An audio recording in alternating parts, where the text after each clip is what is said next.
Hello and a very good afternoon to everyone.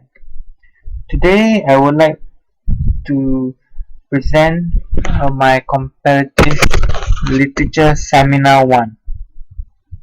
In this seminar I will be comparing two selected journals and their approach in comparative literature. My first journal would be Interdisciplinary Studies and Comparative Literature in China and the West by Aaron Lee Moore. And my second one was on World Literature, Comparative Literature and Comparative Cultural Studies by Ning Wang. My thesis statement, which I have found after studying carefully both the journals, is with both of them, I have found I will be discussing the arguments on the part of Chinese and Western scholars who are against or for the full inclusion of interdisciplinary studies within the discipline of comparative literature, and use the example of whether cultural studies complements literary studies, which are addressed by Aaron Lee Moore and Ning Wang. Introduction. There has been an ongoing debate between comparative literature scholars on whether interdisciplinary studies should be included in comparative literature. On one corner, there is those who are against it, who prefer a traditionalist approach in comparative literature as advocated by the French school of thought. On the other corner are those who are for it, the American school of thought. In this seminar, I will begin by highlighting the worries of those who are against the interdisciplinary, and then I will show the approaches presented by Moore, who is for the interdisciplinary studies in comparative literature. He uses the example of comparative literature in China to prove that such worries are wrong. Adding into it is Wang's examples using cultural studies and how it has benefited creative literature in the West and China. First of all, I would like to go to the definition of cultural studies. According to Simon During, cultural studies is not an academic discipline that can be compared with other disciplines. It has no properly defined methodology nor clearly defined investigative field. Cultural studies by definition is the study of culture, or more precisely, the study of contemporary culture. Cultural studies covers a wide range of studies, ranging from ethics studies concerning post-colonial study, gender studies, which deal a lot with women, media studies, which are concerned with current modern day advertisements and anything that has to do related with the mass media, and so on. Against interdisciplinary studies, I would like to show the points of the scholars who have worried that interdisciplinary studies is beginning to be mixed into the comparative literature studies. First, a brief history. During this present time of globalization, scholars of literature are increasingly distressed as to what comparative literature is going through.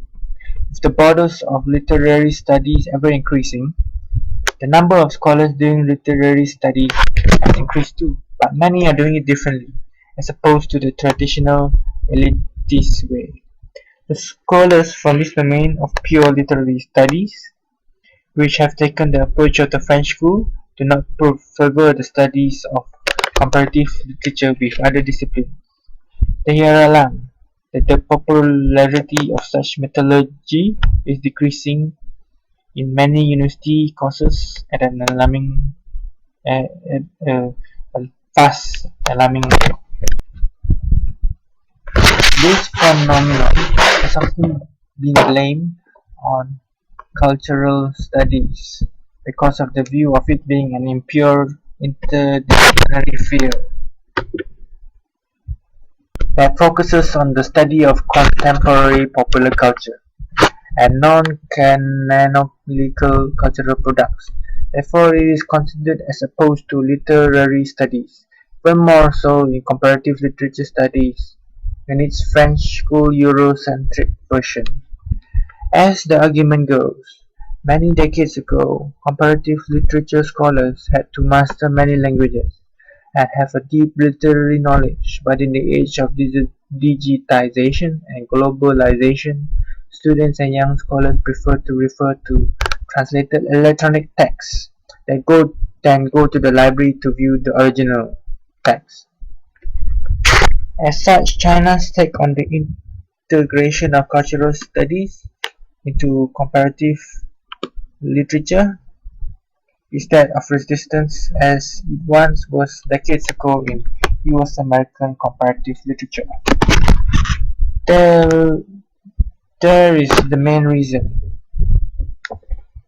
which is majority of Chinese scholars are against integration of cultural studies and other interdisciplinary studies. They claim it will widen the discipline of comparative literature to the point of their solution. It requires a more specific definition. If not, this causes the discipline to lose its essence and bring it to a direction that would turn it into a discipline that is indistinguishable from other disciplines in humanities. In other words, they say it is the watering down of a genuine discipline to a level of ambiguous amateurism. A number of Chinese comparatists, such as Zhugu Zhengun, comments that the American school way is an inappropriate approach that has created a hybrid form of comparative literature that wanders away from the boundaries of comparative literature. He ends with a quote for us to ponder: "If comparative literature includes everything, then it is nothing."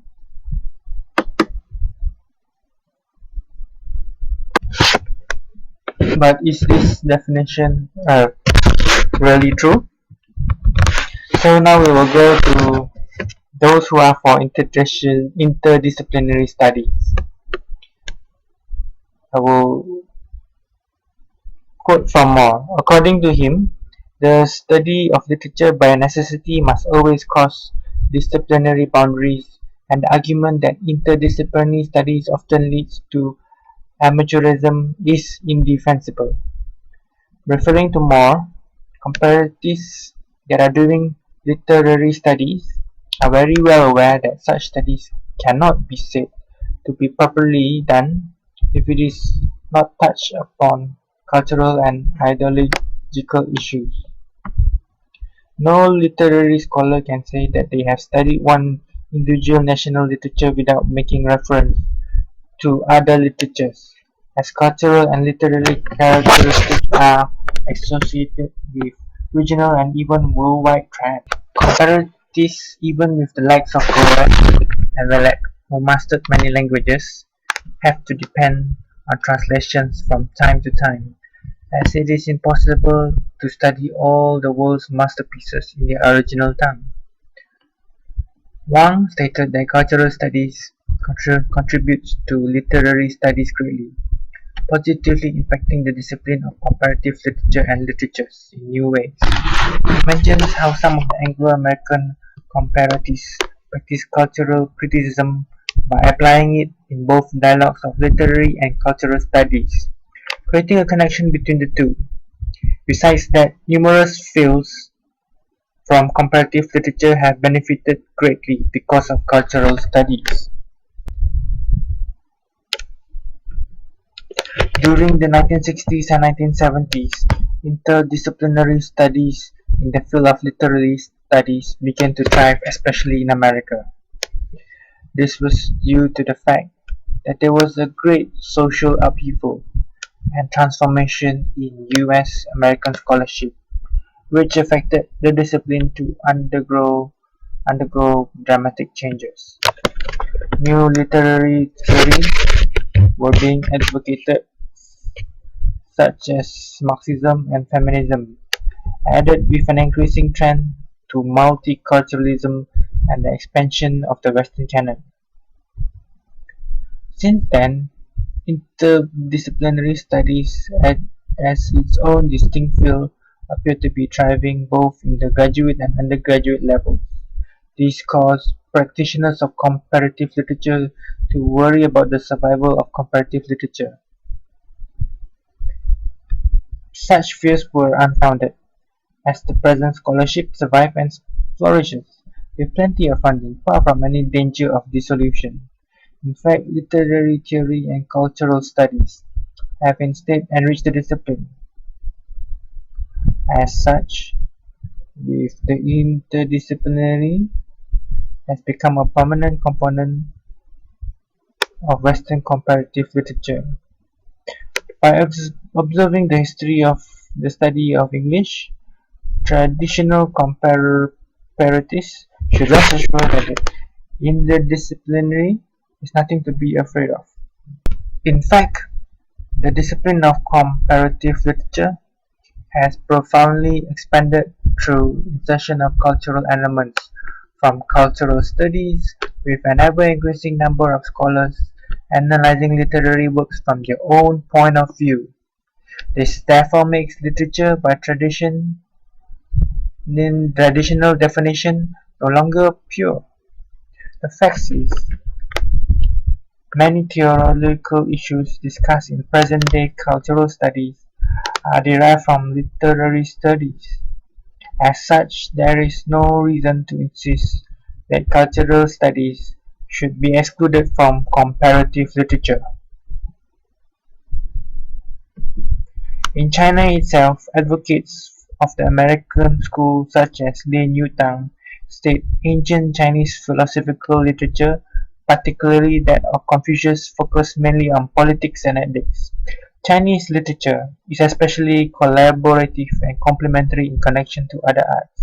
For instance, Chinese classical painting frequently fuses Chinese calligraphy and Chinese poetry, and Chinese opera is a synchronous work between literature and music. Moore once again quotes Wei-Fang Li, who brings up the numerous gains that interdisciplinary studies has on comparative literature, which serves to progress the methodology of influence studies. As such, the scope of literature is very vast, so we cannot restrict ourselves to the constricting definitions set in traditional literature. The argument that interdisciplinary causes amateurism or turns comparative literature into a quasi-inclusive,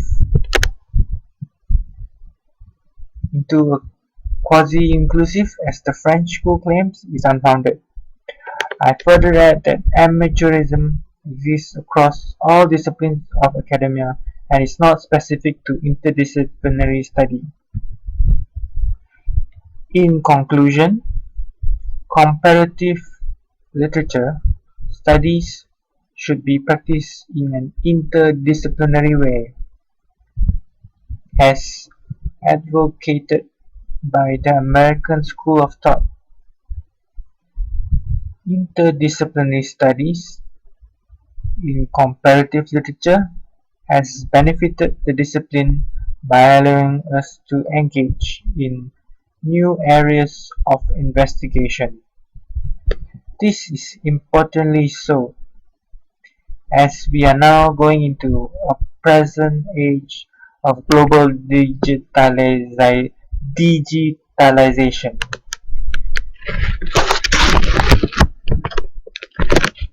As such, text and literature no longer are easily available on the internet. Thank you. and finish my presentation.